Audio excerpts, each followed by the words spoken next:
What is up, everybody?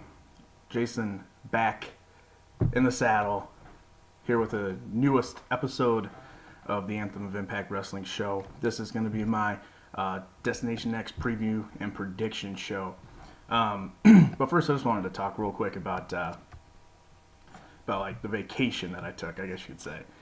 Just the time off that I took from like Twitter and YouTube and doing these shows. Just because I feel like I just kind of wanted to, give a reason why, and not just like I just felt like taking off or anything like that. Well, I did actually. I did feel like just taking off. It's kind of the whole point of it.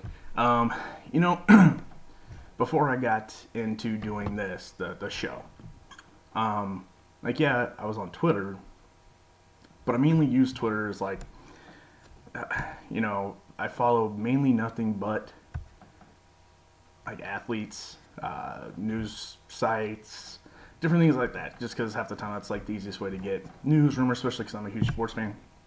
It's easier now than watching like the same Sports Center 10 hours in a row for no reason. Watching, watching 24-hour sports channels anymore. To me, whenever I was like in high school and college, oh my God, I could sit there and watch ESPN all day. Loved it. Now, not so much. It just, I don't know. So I follow a lot of like some of my favorite athletes, favorite wrestlers, stuff like that. That's how I get news. Especially, like during free agency time, recruiting season for college, like you get all these updates and rumors, and it's a little more fun to follow it that way than watching this stuff on SportsCenter or wherever.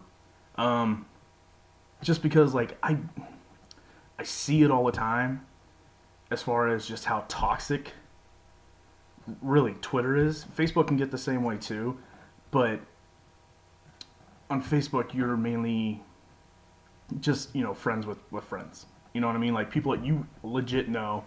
That's who you're friends with on Facebook. So that's who you see on your timeline, and you already kind of know who they are as a person and what kind of stuff they're going to be posting. So on Facebook you don't see quite as much, at least for me and my friends. Not a whole lot of like just absolute toxic conversations or anything like that.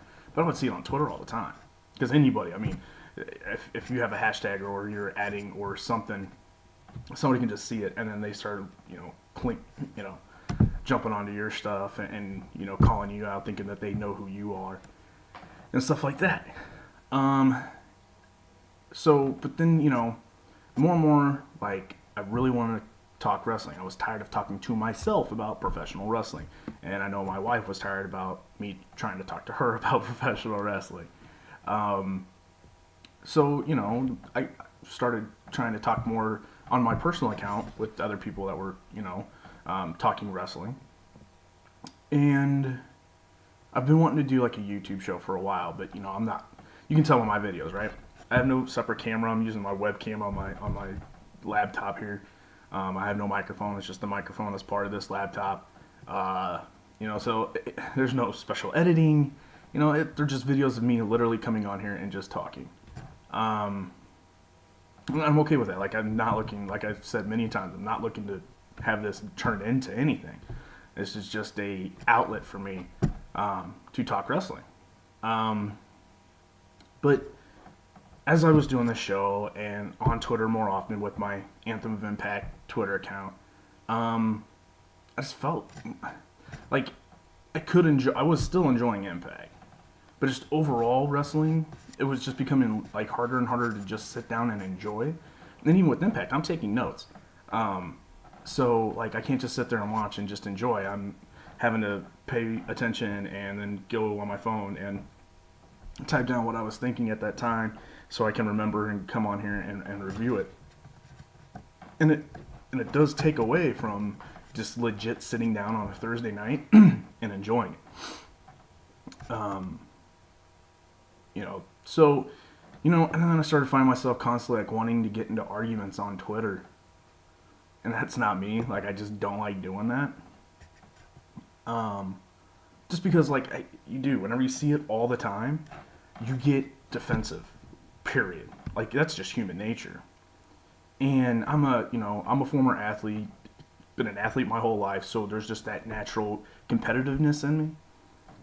So like I said, even though I could kind of care less about making sure that I'm constantly advertising this show or promoting the show and getting on Twitter and doing this and that and interacting and putting out loads of content. Like, I just don't have the time nor the want.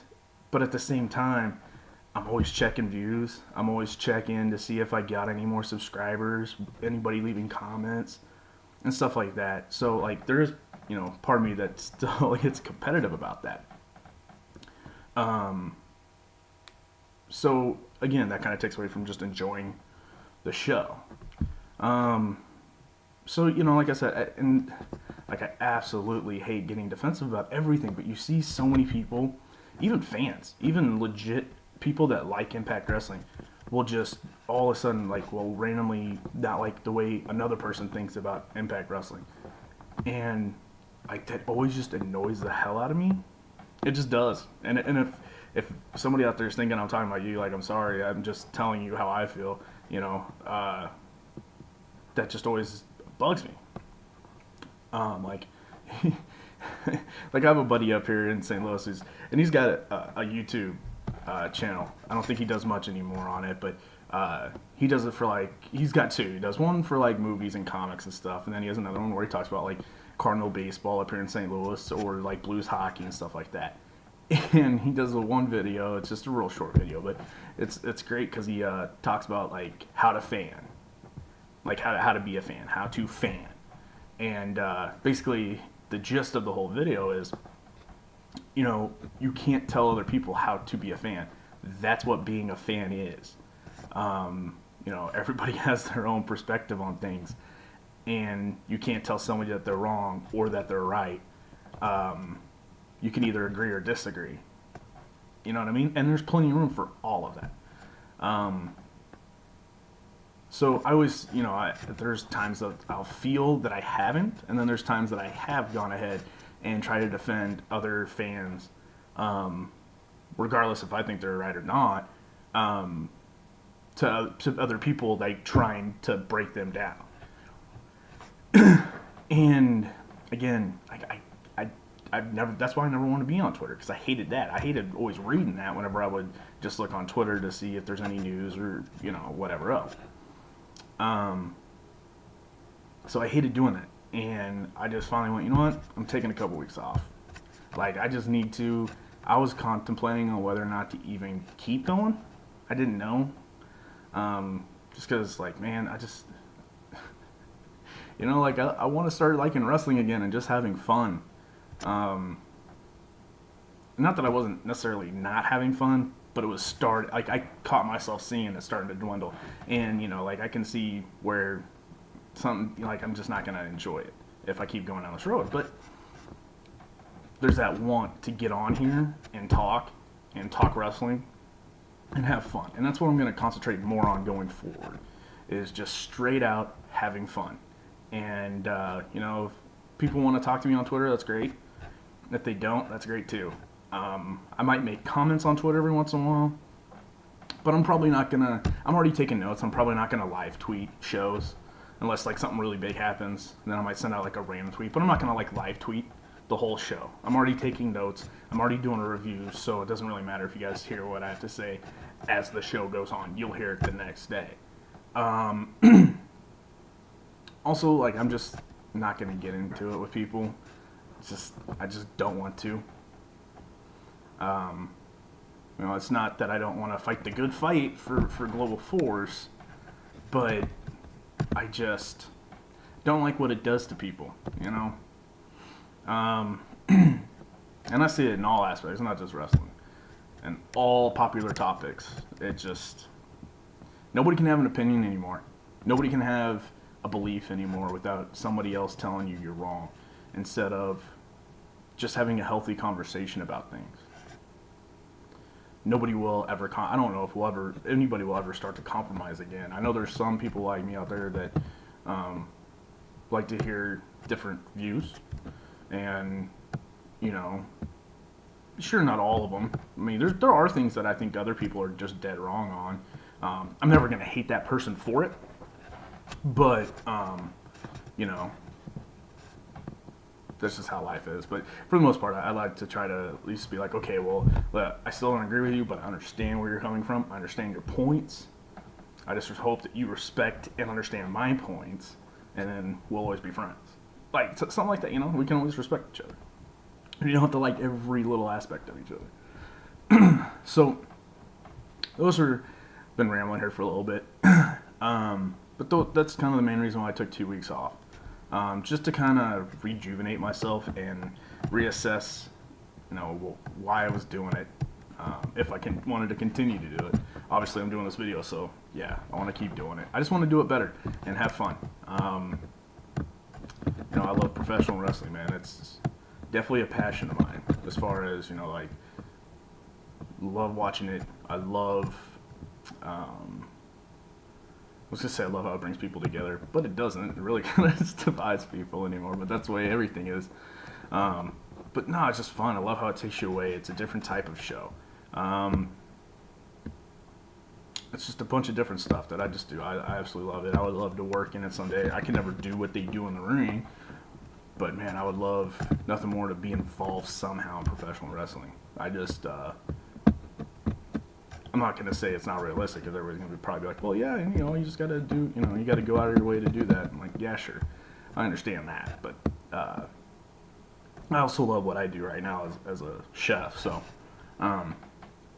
I'm just saying, like, that's how passionate I am about professional wrestling. I would love to work, and I think it'd be fun.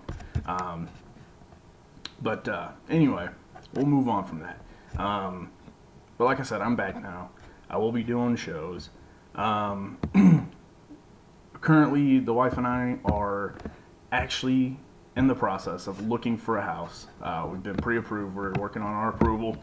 So then whenever we do find a house, we can just, boom, make the offer, and it's done. We don't have any other obstacles to go through. So, you know, here within the next month or so, month or less, probably, we'll be moving and getting all that stuff situated. So there could be another time where I need to take, you know, time off because I have other important things to take care of. But I'll let you guys know whenever that comes up. So that might be the only other break. Like I said, we'll get to that whenever that comes. But now, the moment you all have been waiting for, my thoughts for Destination X. Hashtag DestX. First of all, I don't know if anybody's seen the preview show that Impact did on YouTube. That was really good. I like it because it's content that's being put out. Josh Matthews will throw out a couple things here or there. And there's, I guess some of the sit-down interviews were a little different. You know, like whenever they weren't full sit-down interviews, little sound bites of the competitors. But I wish these pre-shows were actually done a little, you know, like an actual pre-show. Maybe have a panel of people. Josh can host it. Maybe they do a segment where he talks to JB and Pope. So it's those three, right? And those three kind of discuss some of the things. Then those two can leave. Josh is still there. Now maybe he brings in Jeff, Karen, and then they leave, you know, and then they talk about maybe another match, and then, you know, you get everybody's perspective, right? I mean, it's YouTube. You could go 30, 45 minutes on this thing and have like a real good, legit show that's up all week, you know? Really getting people looking at it. You know, then what you could even do is break those segments down into separate other videos that you release then later on. So you have the pre-show, let's say, you know, it's Thursday, so on Friday, the Friday after last Thursday's deal, they released this show. Let's say it's a full hour. And they do it like a setup. I'm talking about, so, okay, so, yeah, I don't want to say they need to rip off WWE, but have that same, like, sit down kind of desk segment, kind of like what Jeremy Borash used to have on the Spin Cycle. You have that same kind of desk format, right?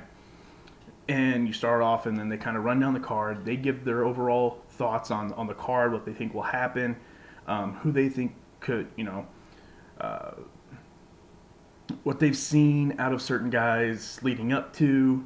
Then they leave, right? JB and Pope leave. Now Josh is still hosting the show, and then they can talk to the different competitors. They can talk to like Jeff and Karen. Now, they can get their perspective of as far as the head of the chief creative officer, or whatever Jeff's actual like proper title is.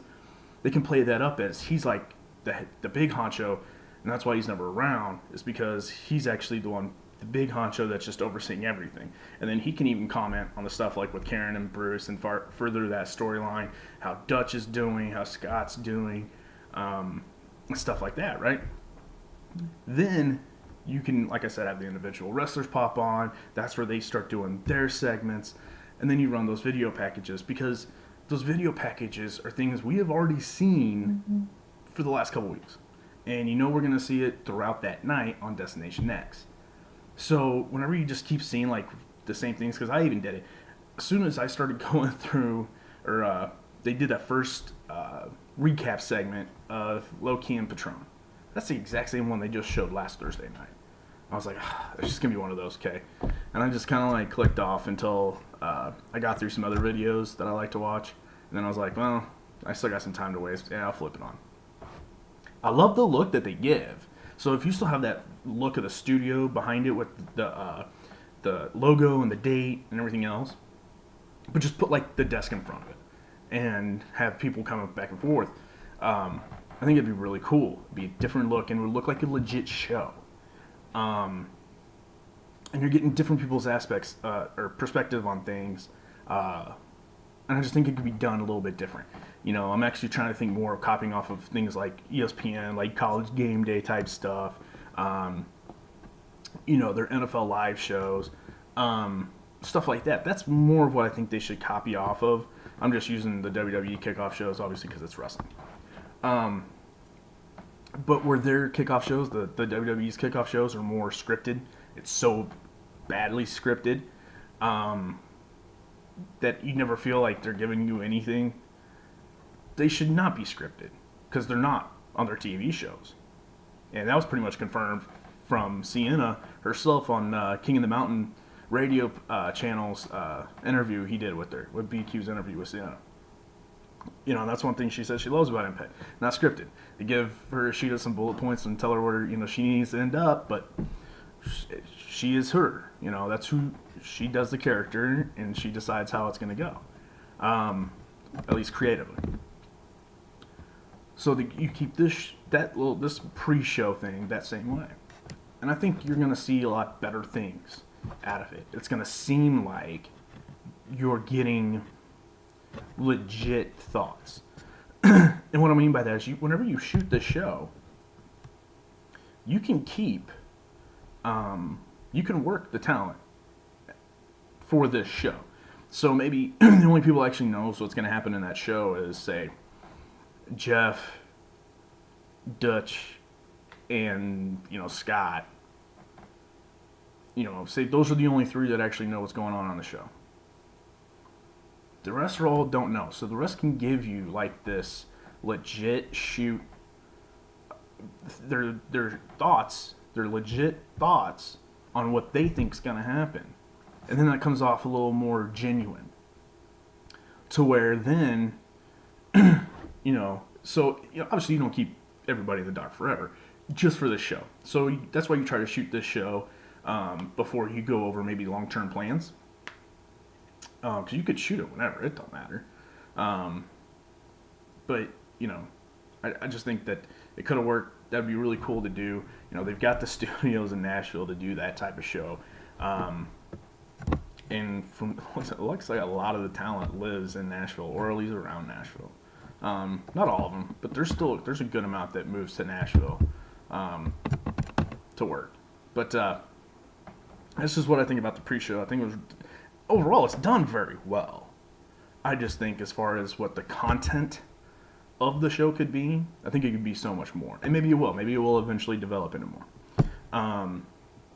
The other thing I love about going into this is how much all of the YouTubers, podcasters for Impact, myself, Big Ray Show from One Wrestling, BQ's done one, trying to think who else out there is done one. If I can't remember now, but there's a lot of them out there that are treating this almost like a legit pay-per-view.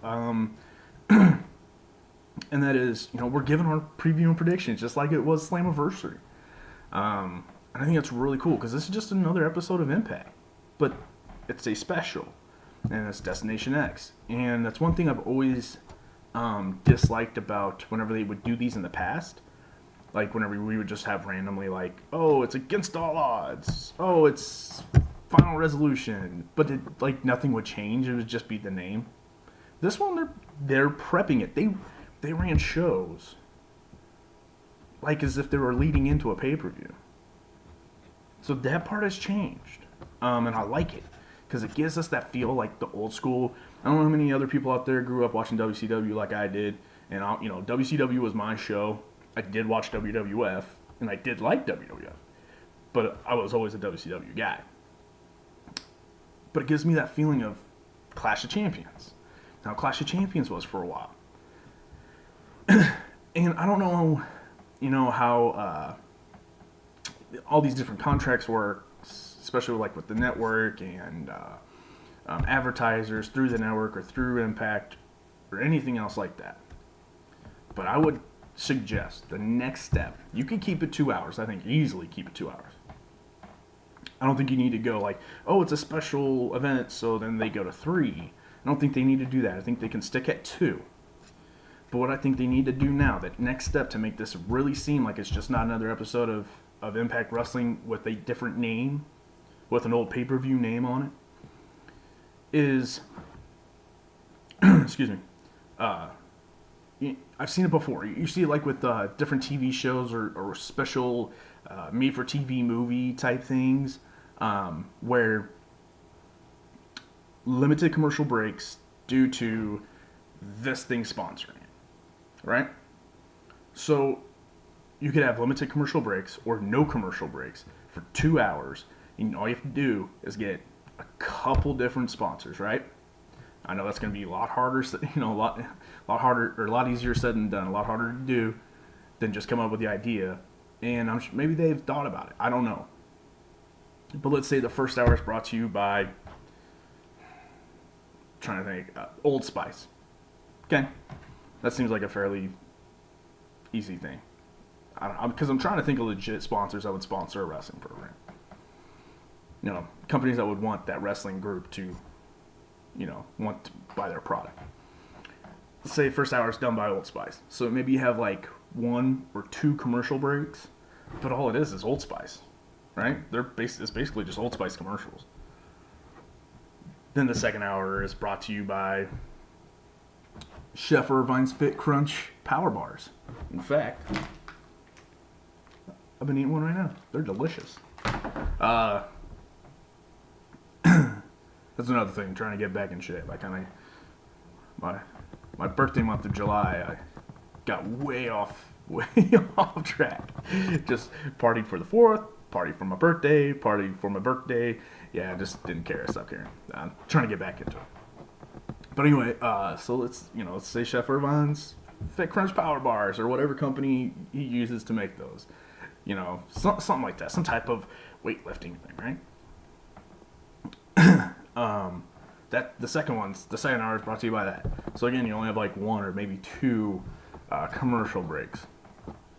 That's what would I think that would take these specials to the next step, to where then you don't have to do monthly pay-per-views. You can do 4 and then have these special events every 2 months. See what I'm saying? So, or at least 1, you just do 1 in between the other 4. So you got like the main 4, then I guess you would have another like a small 4. Something like that. I don't know how you would structure it. You could structure however they want, but I think that's what would give it that next legit pay-per-view feel without it being a pay-per-view. But it's a big event type feel. The other thing would be maybe start with these as the shows you take on the road. So then it draws more people to your show. I I think the house shows that they did, I think it sounds like they got a good crowd for what it was. I think I'm one of these people. Like, now I like Impact Wrestling so much, especially since they haven't been out touring. I would go to a house show, but like again, just talking about. Excuse me.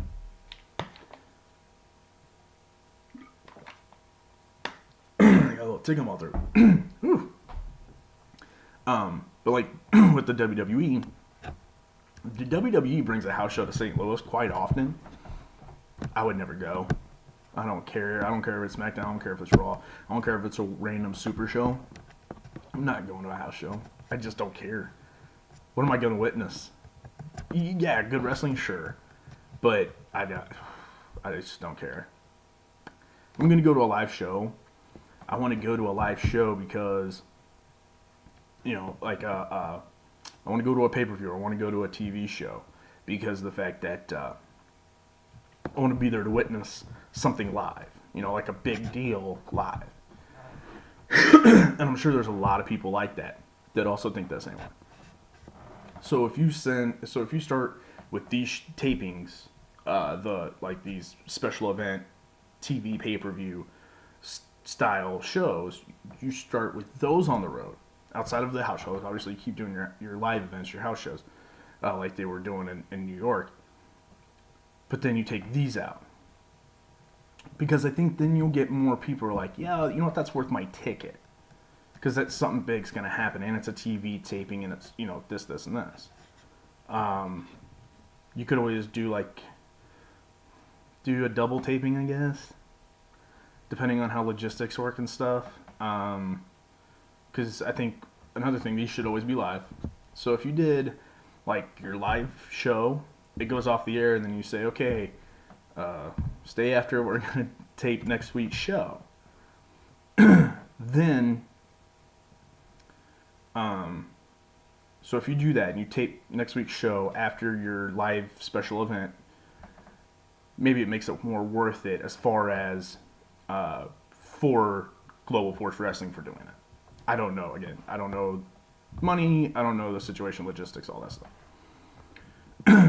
But that's what I would do going forward to maybe make these better and to get probably a better test strip, if you will, of would people show up if you started taking the shows on the road all the time? Because you could just start it with just one of these special event pay-per-views. You're probably going to get more people to show up to that than you would to a house show. Just because people would think, well, is it really worth my time in buying the ticket? It's just a house show. You'll get those people, plus the people that would buy a house show ticket to come to an actual TV taping. Especially one that's like this. I mean, shit, this card came to St. Louis and was down at Family Arena or T.R. Hughes Ballpark. Trying to think of some other smaller Shavitz Arena, something like that. Oh, I'm down. I'm there. Even though it was a house show with that lineup, yeah, I'm there. Of course, you don't see I'm pointing at my phone because my phone has a lineup on it. So I remember what matches are on there. Sorry. I don't know why. I'm not Italian. I don't know why I talk with my hands so much. I'm German and Irish. If you couldn't tell. But anyway, so let's move on. I've been talking way too long about what I would do. Can you tell I've been off for 2 weeks? I just have so much to talk about. So much. All right, so let's get into the actual card, shall we? Again, I don't know what order what order they're going to do the matches in. I'm not guessing this either. I'm just literally, as I remembered what the matches were, I wrote them down on my notes and then my predictions. So this has literally nothing. I'm not putting them in order of what I think they're going to be on the show.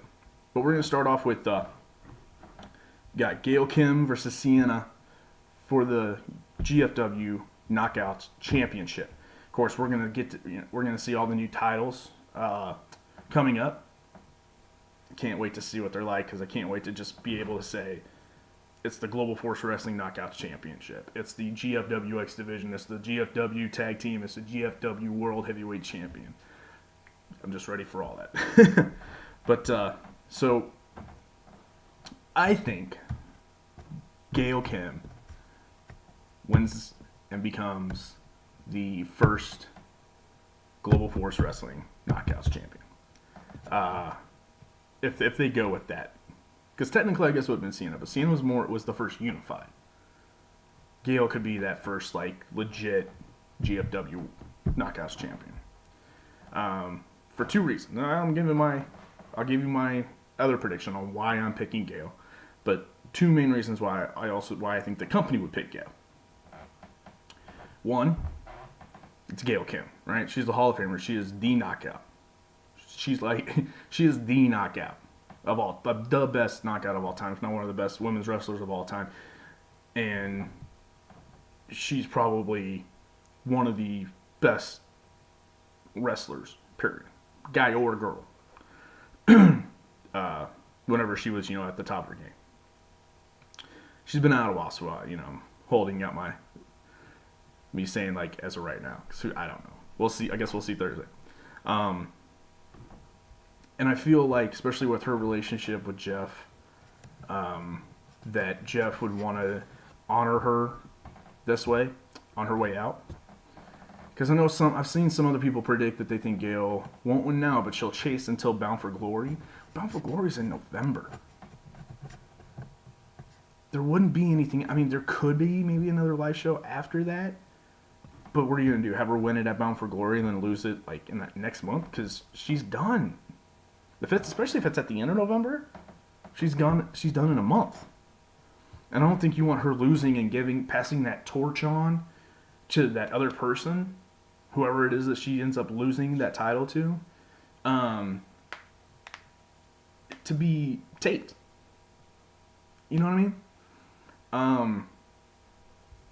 So you honor her. She wins it. You can kind of label like she's that first champion of the rebrand with the new titles and everything else. And then now you have, and I know you usually don't see this as much whenever you have the heel chasing, but now you got the heel chasing. And to where you could almost flip this around and at some point do a double turn. What do I mean by that? Well, because now you'll have who was the heel taking down everything Karen threw at her, right? To now she could be kind of that, I guess, Austin type cool heel face that now is chasing and always being denied her chance at her rematch because Karen's not going to give it to her. This now allows Rosemary to re-enter this. So I think at some point you're going to have both Sienna and Rosemary chasing Gail Kim and trying to get that title off of her. Because if you go back to Slammiversary, whenever Gail was the, special, there to be like, hey, here's both titles, and kind of sit ringside. In the preview packages leading up to it, Sienna had a lot to say about Gail. Sienna says, I'm the best knockout ever, not Gail Kim. Rosemary, who was kind of in a thing with Gail before she got hurt, was like, we didn't forget about you either. So now you can have Rosemary come back, say she still wants another shot at her title. But then you have Sienna, Gail, and Rosemary, all three in a feud, leads up to Bound for Glory. I think they constantly got to be pushing the knockouts to put the knockouts back at the top of women's wrestling. Not that I've ever think it's like fully fallen off, but there's no doubt about it that the WWE has definitely taken their women's wrestling to a new level of importance. It's starting to dwindle back down. But now's the time again to be like, no, hey, we're the best. We're the originals here. We're the knockouts. Let us show you guys how it's actually done. And at Bound for Glory, we should see a triple threat ladder match for that knockouts title. That's what I want to see. Rosemary, Sienna, Gail. Because then that, to me, that image of whoever on the top of a ladder holding onto that championship, like I'm the champ, I'm number one, I'm on top of the world type look, really cements whoever that is that does that as the new big thing. I just think that image just gives like a really good look. So that's why I'm picking Gail, because that's what I want to see. Gail Kim wins it now. It's a big, great story. Gail's back and she wins it. You know, you could even maybe have it to where like Gail wins it because Rosemary screws over Sienna. Maybe Cam tries to get involved, but now it finally backfires, or Karen gets involved. Something. Okay, you could do it that way too. So then Sienna doesn't look like she just flat out lost to Gail. And Gail's so cemented in her legacy. She can win it however. It's not gonna hurt her. Nor does it matter because she's gone in December. She's gone. So it doesn't matter really how you make Gail look. You know, because nobody's going to remember it. At the end of the day, when her career is done, they just look back on her highlights. They're going to think about how she was the first knockout ever. You know, she's been in all these crazy matches. She's great. She's amazing. All that stuff. Yeah, they're not going to go, yeah, she was amazing, but that last title win was a little fishy. Maybe her career wasn't as good. No, they're not going to say that. So that's what I want to see, and that's what I think is going to happen. Next, we'll talk about the Sanjay Dutt versus Trevor Lee in a ladder match for the X Division title. My pick,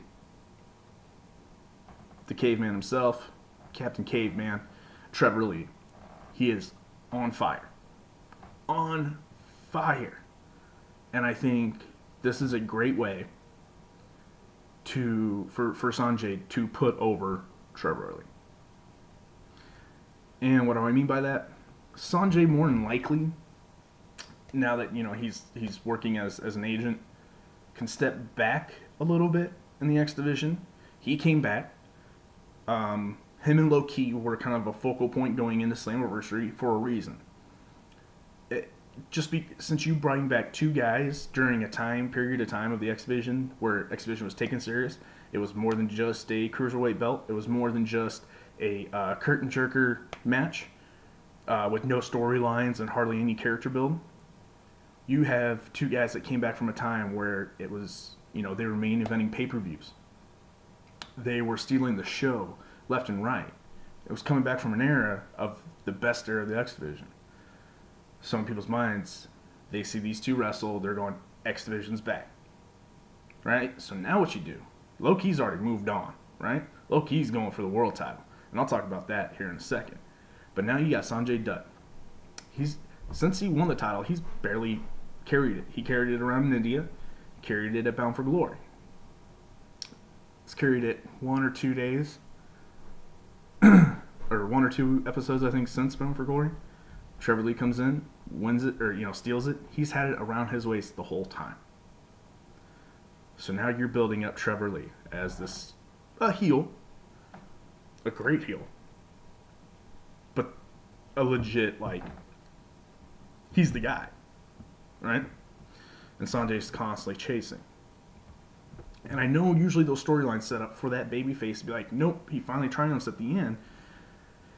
But how do you really get a guy to step back now and not, you know, have a reason why he wouldn't continue to be in the picture and the title picture up front of the X Division? Is you have a guy be outsmarted to where at the final match he gets beat. And because if he doesn't get beat or he loses in a weird, you know, dusty finish in a ladder match, then that means Sanjay should stay in that title picture, or, you know, stay up in the front of the X Division. I don't think that's what they want. I think they were smart to bring in two guys that made people think the X Division's back, and give the X Division that importance back. And I think those two have done a great job doing that. Now you step back. So now you have Trevor Lee win, and he's a heel. There's a reason for that. They're not going to hold off on that Super X Cup winner not going after that title. Now, Trevor Lee wins the X Division title. Sanjay's back to the back. He, does his backstage stuff, and he'll still wrestle from time to time, helping put other people over and stuff like that. I guarantee you. He might even pop back into the title picture at some point. Why not? But I think this is the time now. Sanjay sits back, and some other younger guy starts getting in the picture. Which I'll just go ahead and go to my Super X Cup pick. Yeah, Desmond Xavier. That's who's winning. I've picked him from the very beginning. They've highlighted him like he is the next big thing, and they continue to, especially with him walking down. Like, it just seemed like, okay, here's that guy. He's the guy, and he's going to challenge now Ishimori. He's coming to let Ishimori know he's the guy. And Desmond Xavier's a babyface. So there you go. Now I think either that night, depending on when the matches happen, it could happen that night, or it's going to happen that next week on Impact, where Desmond Xavier is going to come out and challenge Trevor Lee. And of course it could, because then you can kind of, I don't know. I'm going to say, you could then for a little bit have a triple threat with Sanjay in there a little bit as well. Because, even though he lost it, he's going to obviously want a rematch, right? He lost his title, he gets a rematch to get his title back. But at the same time, you could have Bruce, who's been already keeping him, barred from the building for no reason. He could just be like, no, I'm like, you never got it back. Then you wanted this match, and you lost the match that you wanted. You're not getting a rematch. I mean, he could definitely do that, and that's how you can also just kind of be like, all right, we're squashing it. You're done for a while. We'll let the young guys go. But I think it's going to be Desmond Xavier versus Trevor Lee going forward, possibly going into Bound for Glory, where I think we'll definitely see an Ultimate X match probably at Bound for Glory. Whether it's just those two, whether other people get involved, I think we'll definitely see an Ultimate X match at Bound for Glory. But that's who I got. I got Trevor Lee winning, and then I got Desmond Xavier winning. Then we're going to go to the Lashley and Matt Sydal.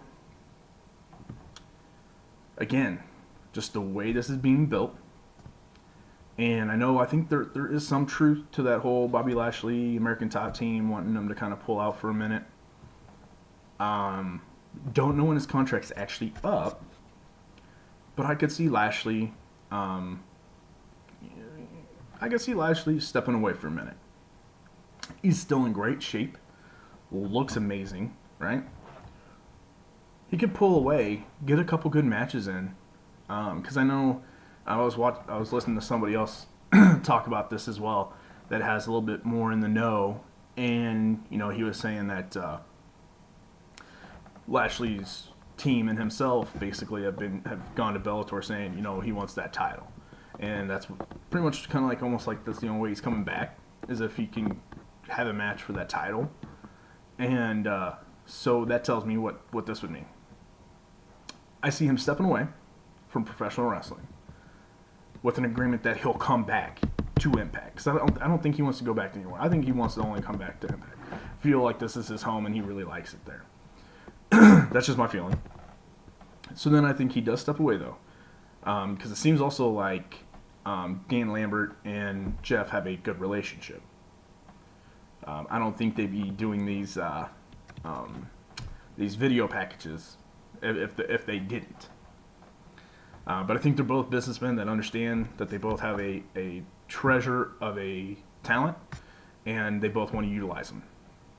And I don't feel like either one find the other person at fault for wanting to use them at all. So he steps away. He goes after that title. He wins that title. Maybe he's gone for maybe a year or so.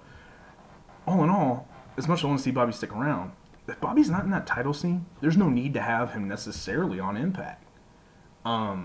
Just because he's the type of guy that shouldn't necessarily just be like, wrestling random matches and losing some, winning some.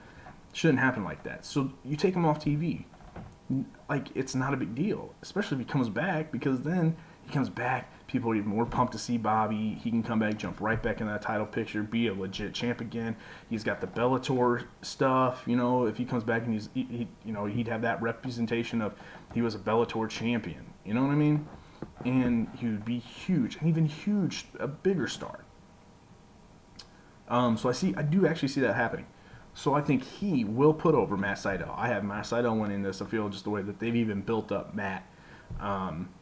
That they definitely want him to be that AJ Styles, that X Division guy, but a world champion that can go back and forth, be the be all end all type guy.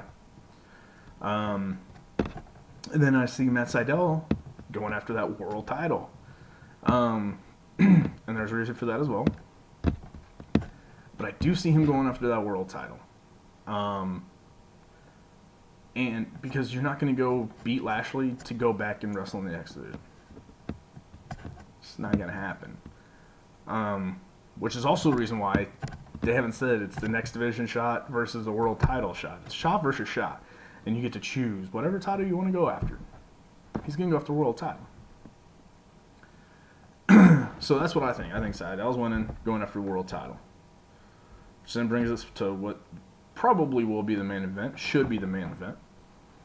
And that is Low Ki versus Alberto El Patron for the GFW World Heavyweight Championship. Thought about this pretty long and hard. Not really. I knew it the second I saw that graphic pop up about that being the match. Low Ki. And I cannot wait. I love what Patron has done since he's been in Impact. But all the rumors, them saying, that they're kind of trying to distance themselves.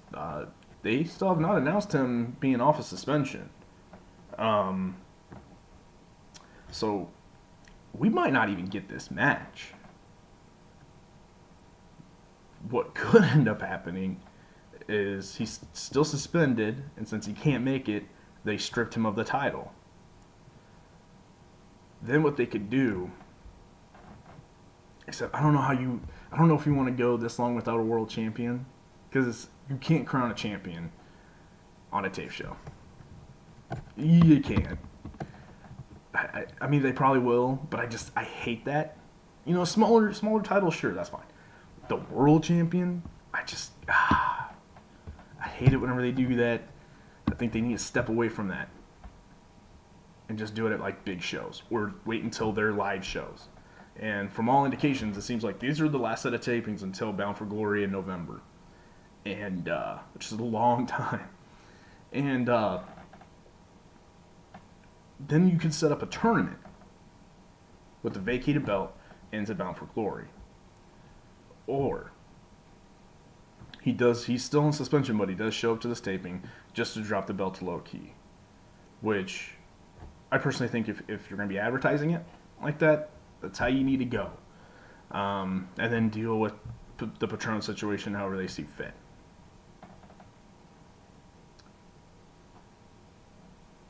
And what I think, so I'm going to go, here's my prediction on the basis of they still let Patron show up, even though he's suspended, to drop the belt. So Low Ki wins.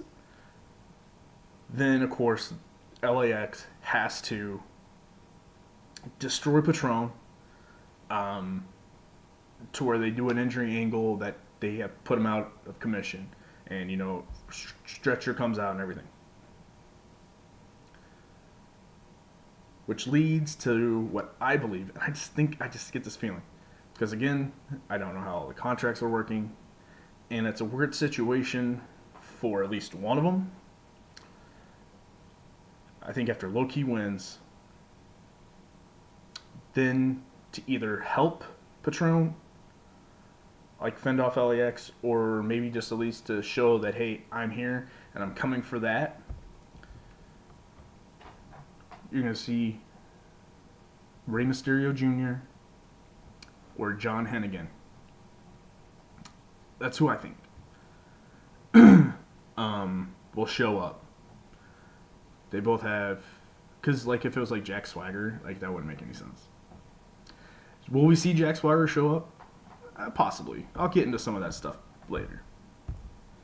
But again, so the Rey Mysterio thing. Seems like he just doesn't care about his contract, or else he couldn't even be negotiating. So whatever's going on with Lucha, I think he knows he has a loophole. He knows how he can get out of it, and he's done. And he'll show up on Thursday night. I know everybody's talking about this no compete.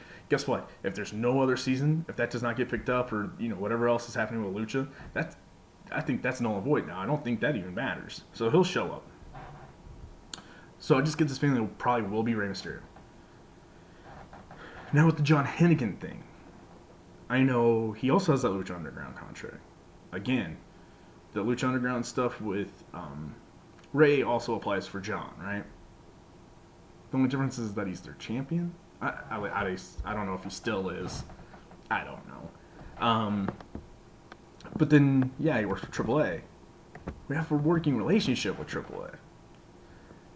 And AAA, or Lucha Underground talents have already been on Impact. El Hijo de Fantasma and Drago.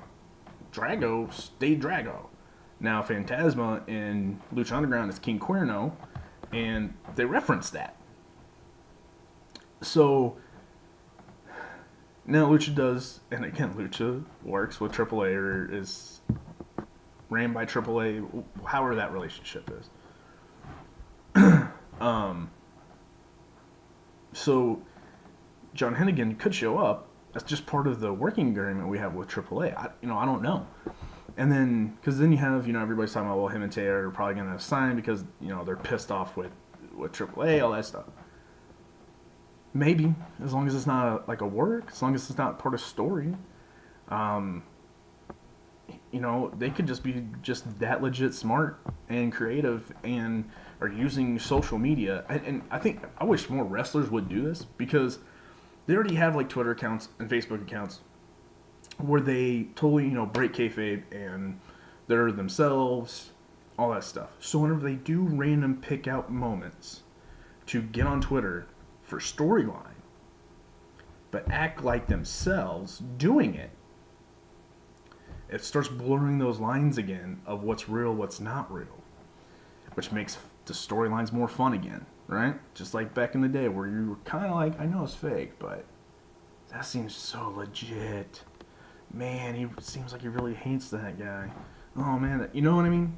So I think more wrestlers should do that, and sometimes I kind of think that's what's going on here with Mundo and Taya. I don't know. I have no clue whatsoever. This is I'm starting to get that feeling, because then there's reports that at a AAA event that was taped, that was televised, that's whenever Mundo did the whole throw the titles at Vampiro's feet and whatever. That could have been a work, especially if it was going to be televised. Obviously I don't watch the AAA show, so I don't know if anybody else does see the show, and it's if they've shown that on TV, that actually happening. More than likely, I'm going to say that's a work. If anybody down in the comment section knows that they've seen it on TV or whatever else, that whole John Hennigan going off on Vampiro and then throwing the titles down at Vampiro's feet, or whatever the story that I heard. And if I'm wrong on that story, let me know as well. But those are the things that have put in my head that it could be a work. They're just being very smart and creative about it, and which wouldn't surprise me. Hennigan seems to be a fairly smart guy, fairly creative, and if Vampiro's that new booker at AAA, we all know how creative he is. So, you have all that. So that's why I'm picking those two to possibly show up at the end, very, very end, to either help out Patron, or at least be like, I'm coming for you, low-key. Now, Rey Mysterio makes the most sense, right? Because he's friends with all of them, but he's a babyface, so he can't really join LAX.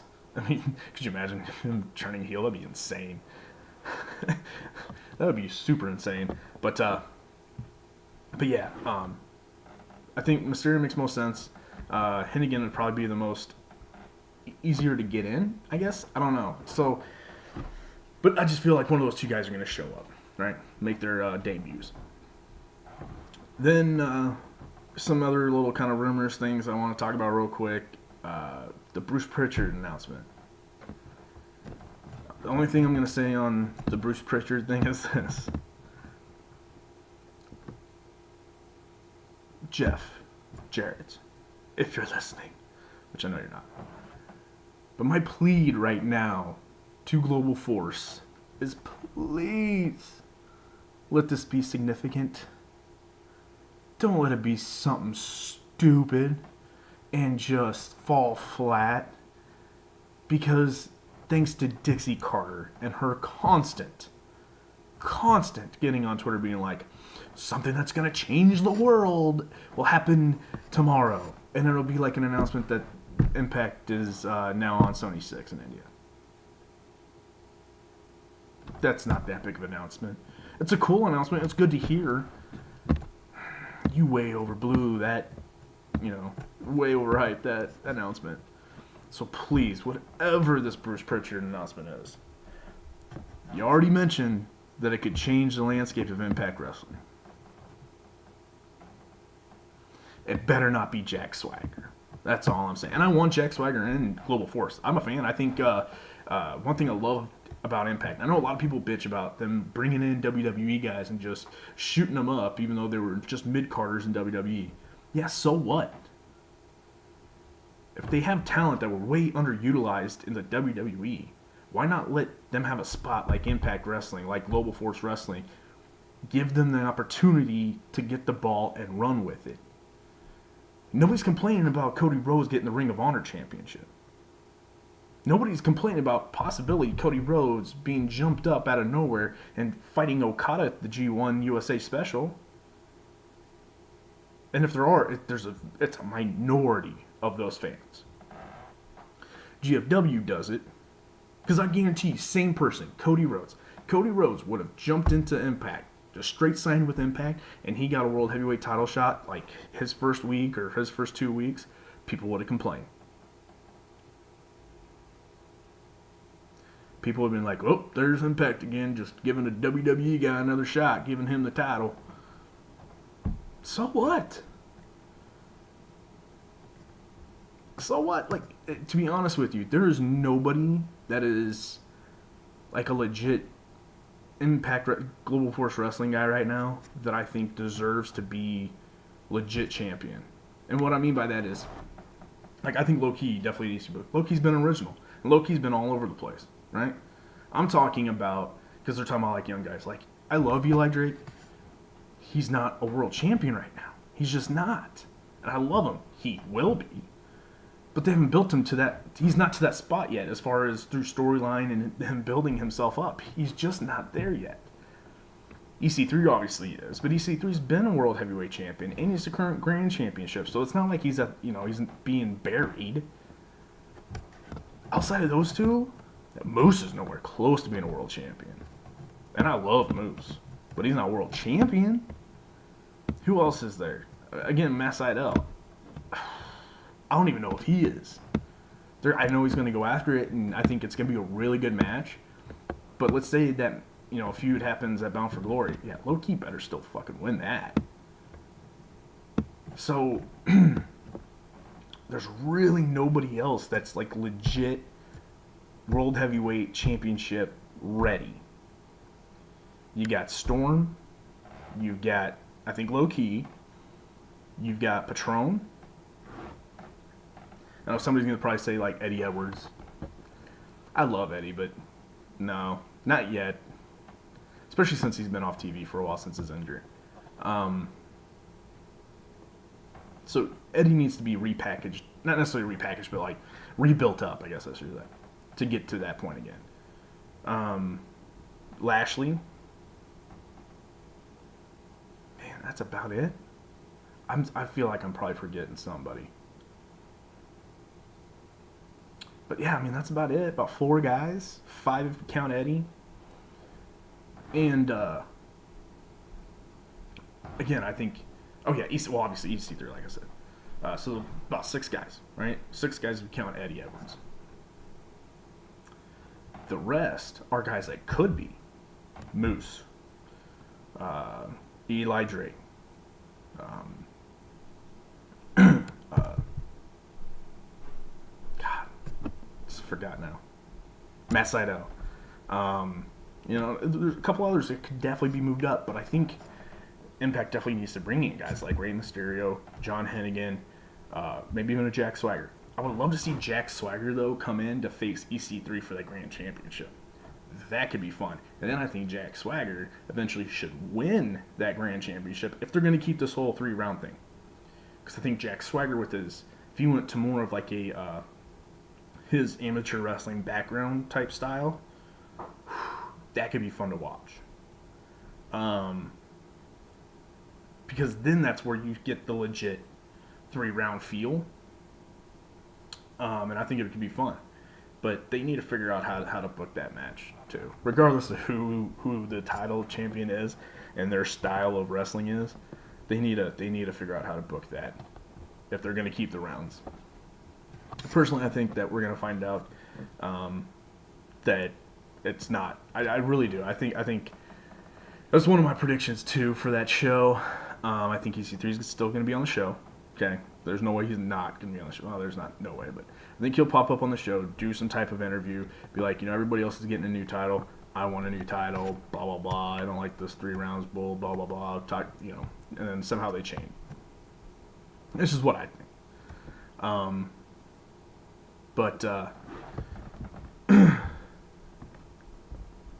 that's who they need to do with. Okay, starting to go like really long, so I'm going to try to cover these next couple things. The Ohio versus Everything debut. I don't know. It could be just against some random person in a squash match. It could set up them versus LAX. I'm not quite sure. It could just be them just, hey, we're here type like weird debut segment. But I'm really looking forward to that. See what it really looks like. Because almost like the vignettes seem like something that they could start joining in with Rosemary. That could help with Rosemary's return. I think that could be interesting.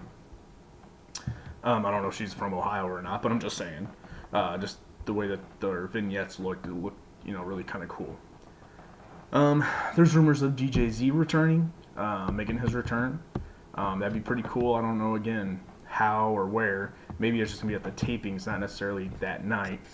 And then I think also we'll see some debuts of some knockouts. And I think, again, since it's a live show, I would like to see it happen at Destination X. And I'm going out on a limb. Here are my predictions on who those two famous, how JB put it, well-known free agents that they have signed to the knockouts. Again, I don't know how anybody's different contract situation. Veda Scott and Jessica Havoc. Those are my predictions, because he said there was 2. Those are my predictions on who they are. I think it's Veda Scott and Jessica Havoc. Yeah, I don't know. I definitely think if anybody thinks it's anybody that's been in that Mae Young Classic, nope. Definitely not going to be any of them. But I definitely see Veda Scott, Jessica Havoc. Because I don't think they're in that. I don't think. Leave a comment. Tell me I'm wrong if I'm wrong. But I'm thinking Veda Scott, Jessica Havoc. I've been wanting Veda Scott in Impact Wrestling for a very long time.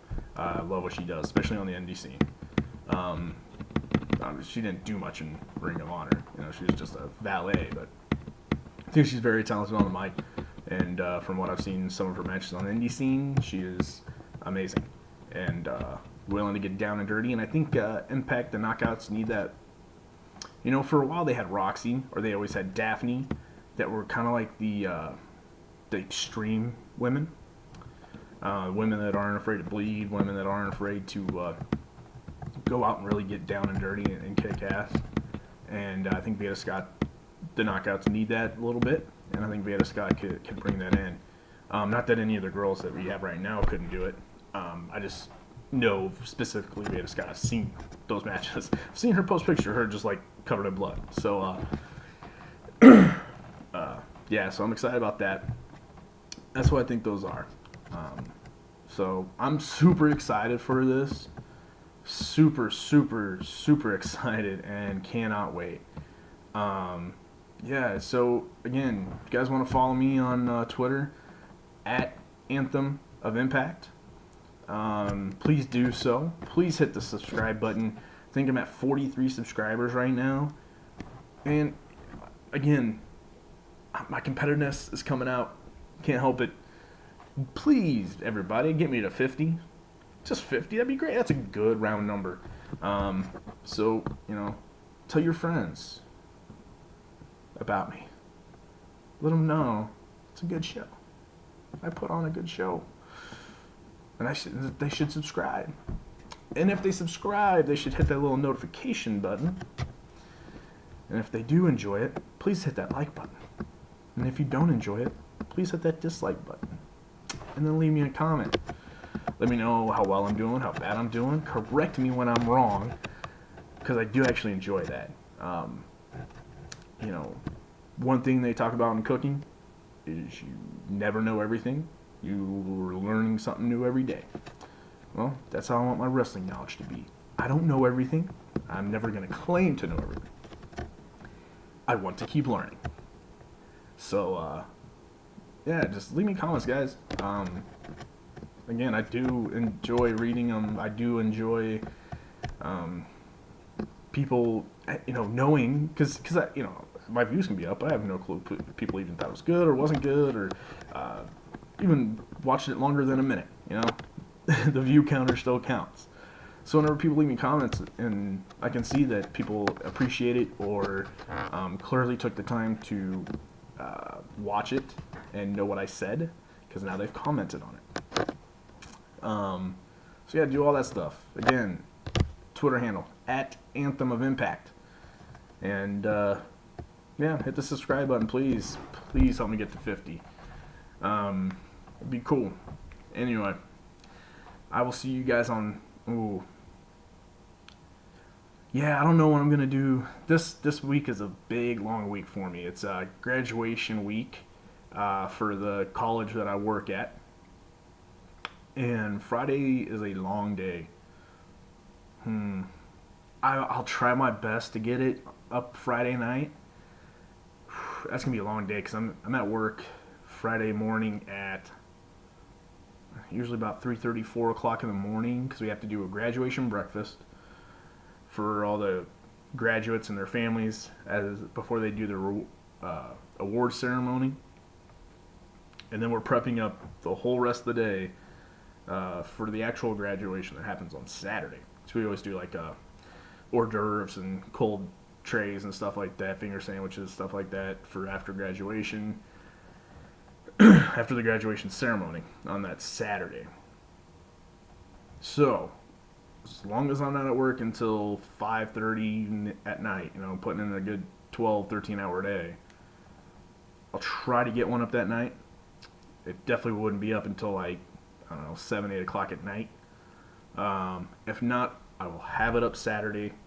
I can have it up in the evening, probably about 5 o'clock Saturday, Central Time here in the St. Louis area.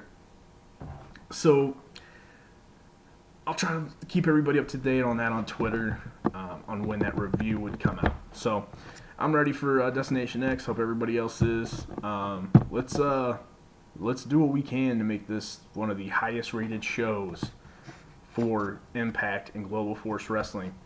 Because now they're available on DirecTV. I really hope so.